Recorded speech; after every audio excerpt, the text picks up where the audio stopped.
number 14. In question number 14, we're going to be assessing how to find three things, basically how to find zeros, intercepts, maximum and minimum of linear and or quadratic functions. Question 14 reads, three functions are shown below. So we have three functions here, a, b, c. A is a linear function in algebraic form. B is a quadratic function in factored form or zeros form. And then option C is another quadratic formula, quadratic function presented in graphical form. Okay?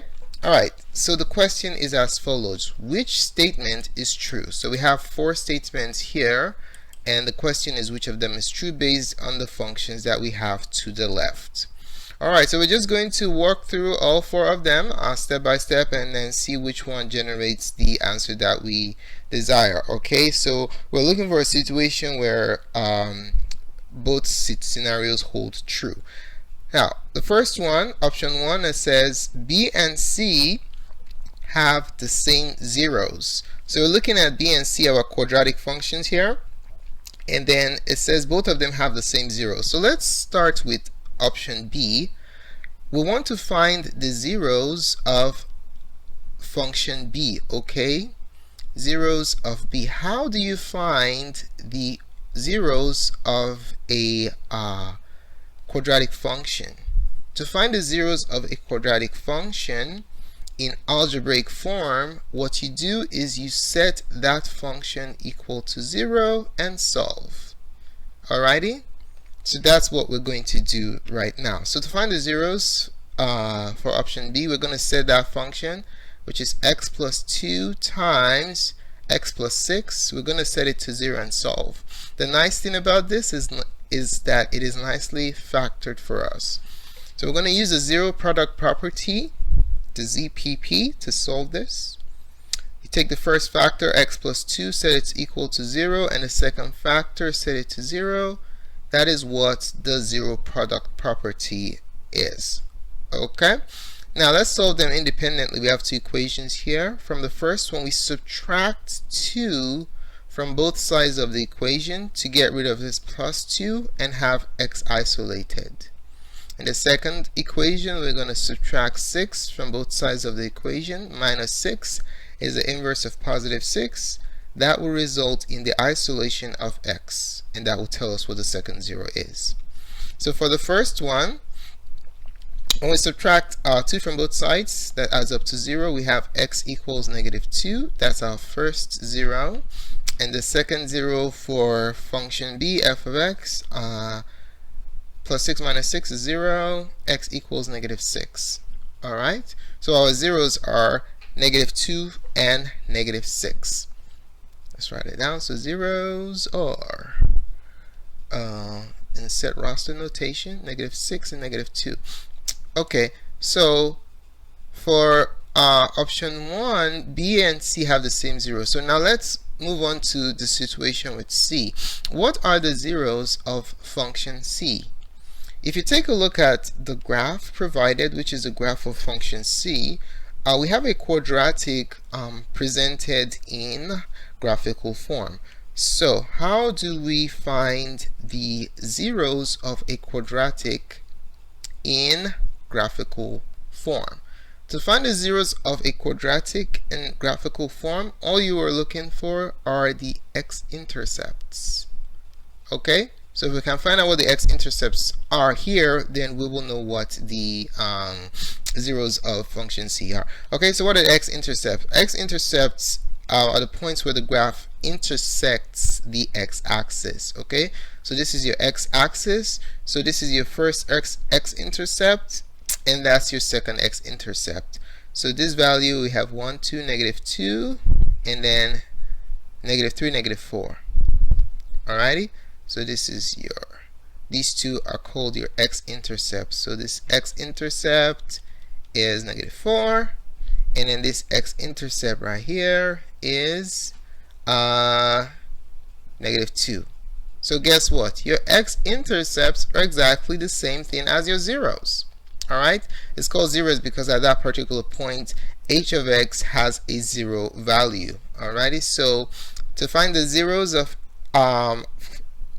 function c or h of x, we're just going to write down the x-intercepts, which are x equals -2 and x equals -4.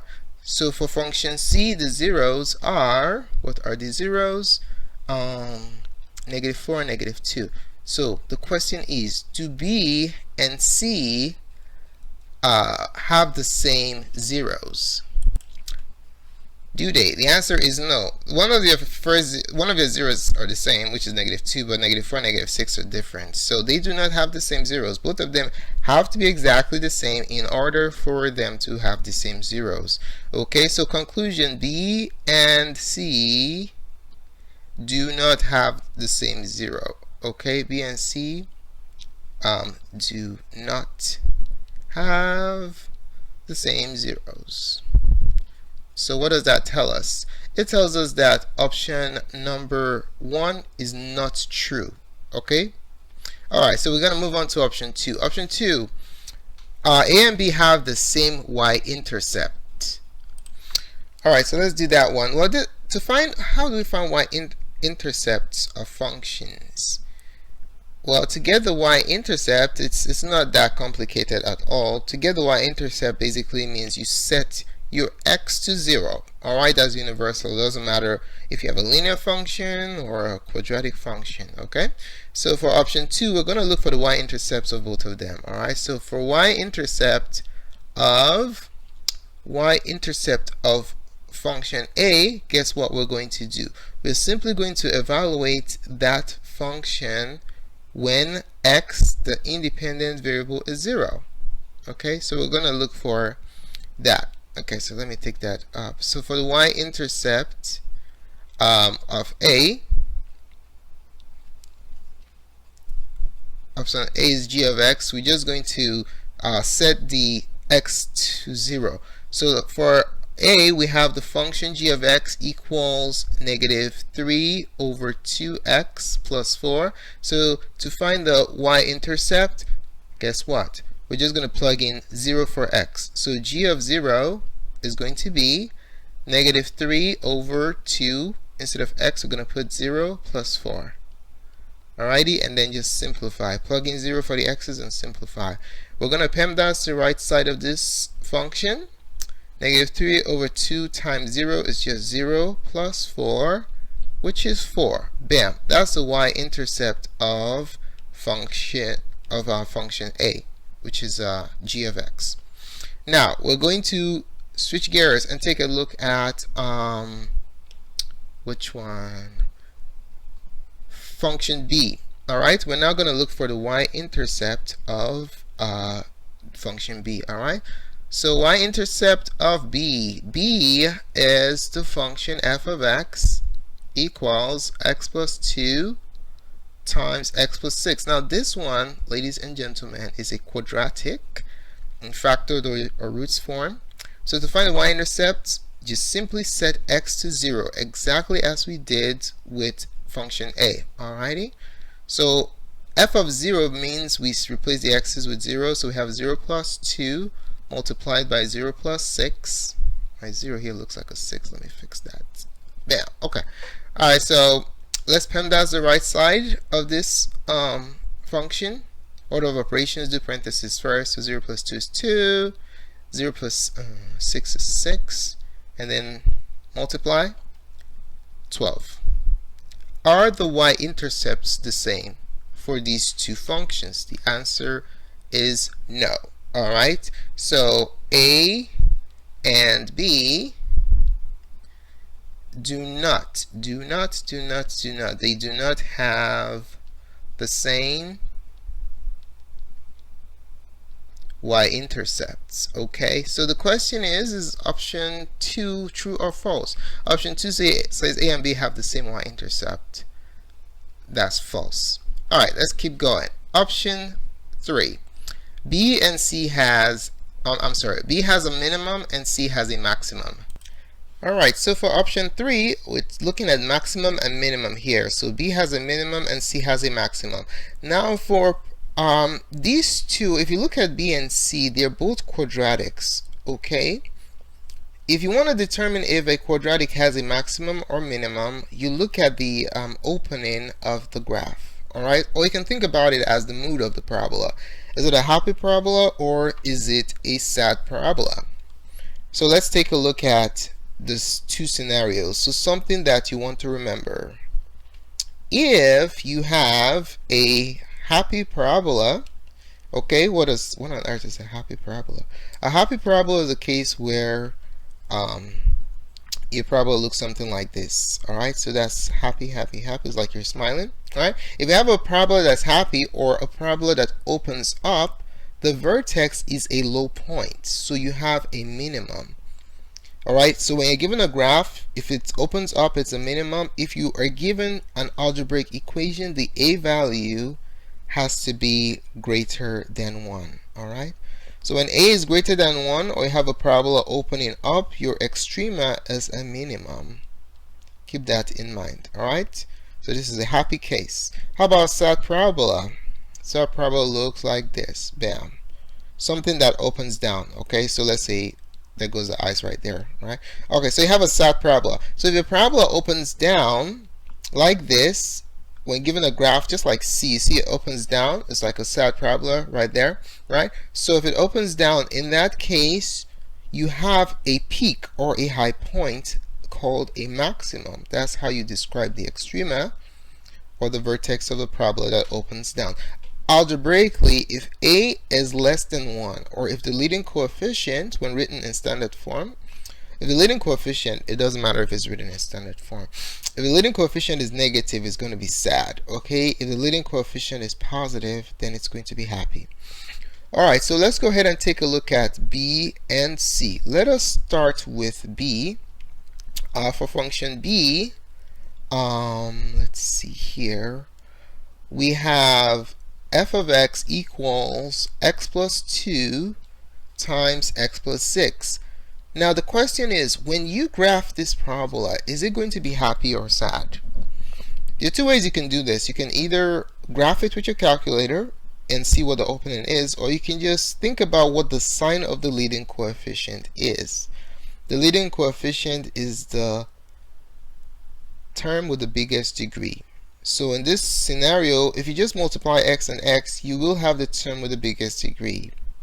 X times x is x squared. It's positive, so it's going to be happy. Alright, so it's going to be opening up.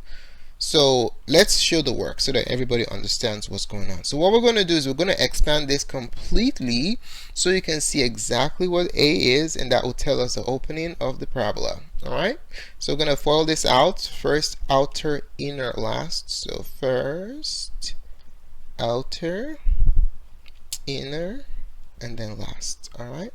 Okay, so x times x, what do we have? X times x is x squared, and then outer 6x plus inner 2x plus 12. And then if we simplify, you have f of x equals x squared plus 8x plus 12. Okay, so what we care about here is the a value. The a value is the leading coefficient, which is positive 1. Alright, so since the a value is positive, since a is equal to 1, which is positive, guess what? This is happy, happy, happy, like positive people. Right? Positive people are happy most of the time. So this opens up because a is positive, which is 1. And what kind of extrema do we have here? What kind of extreme? It's a minimum. Okay, so this graph that opens up automatically tells us that B has a what? B has a minimum. Alrighty, now how about C? Wow, C is easy, right? Why is it easy? Because they already gave you the graph and you can easily see what it is. C, what C is, it's sad, opening down. So if you're opening down, the extrema right here is a peak or a high point. How would you describe it? How would you describe a peak? A maximum or a minimum? You describe a peak as a maximum. Okay, so that's the description of the extrema for option C. We don't need to do any work for that one. So for C, what do we have? For C, it opens down because we are given the graph. it opens down. So since C opens down, the graph looks like that. That tells us that C has a high point known as the maximum. So C has a maximum. Alright, so B has a minimum, C has a maximum. Let's take a look at the options. It says B has a minimum, C has a maximum. Ladies and gentlemen, option 3 is the correct answer for question number 14. Alright, so let's take a look at option 4. We already know what the answer is, but let's take a look at option 4. It's very interesting here. So option 4, the first one says C has a maximum. We know that this is true because it's the same statement in 3. Okay, C opens down, so it has a maximum. But option A is kind of interesting. Option A is a linear function. Now this linear function, if you want to graph it, let's just graph it real quick. For option A, we have a y-intercept of positive 4, right? And then a slope of negative 3/2. So let's see what that looks like. I'm just going to graph it first and then we'll take a look at the statement. So we start with 4, 1, 2, 3, 4. That's your y-intercept. That is your b value. Okay, you begin with your b value. Okay, in y equals mx plus b. You begin with your b value and then you go down 3. 1, 2, 3 and over 1, 2. So that's your slope. Okay, if you don't understand what I'm doing right now, you don't have to panic because you have the luxury of graphing this with your graphing calculator. Although it's important to know how to graph for Algebra 1. You want to know how to do this. It's important. Okay, so if you don't know how to do it, you have your calculator, you can just graph it. Now, what I wanted to stress is what is the minimum of this function right here? What is the minimum of a linear function that's decreasing? What does this arrow mean? This arrow means that this function decreases forever. So if this function decreases forever, what is the lowest value it will attain? The answer is none. It decreases forever, so it has no minimum value. So option A, function A, has no minimum. So even though this statement C has a maximum is true, this statement A has a minimum is false. So true and false is false. Okay, you can have part of a statement be true and the other part be false and say that the combined truth value of the statement is true, is false. Alright, so the answer to option 4 is false because part of it is false, so it makes the whole thing false. And we can clearly see that the answer to question number 14 is option number. Thanks so much for taking the time to watch this presentation. I really appreciate it. Let us know what you think. If you found the contents of this tutorial helpful in your preparation for the upcoming Regents exam, let us know what you found easy to understand and what was complicated. Just post your comments in the comment section below. If you found the contents of this tutorial helpful in your preparation for the Regents exam, do give us a thumbs up. Your positive feedback is very valuable to us, and do share with your friends so that they can also benefit from this review material. Do not forget to subscribe to our channel for updates to the remainder of this review series. If you would like to gain access to the transcripts of this video, do visit our website at mathgotserved.com under New York Regents exam. Thanks again for watching and have a wonderful day. Goodbye.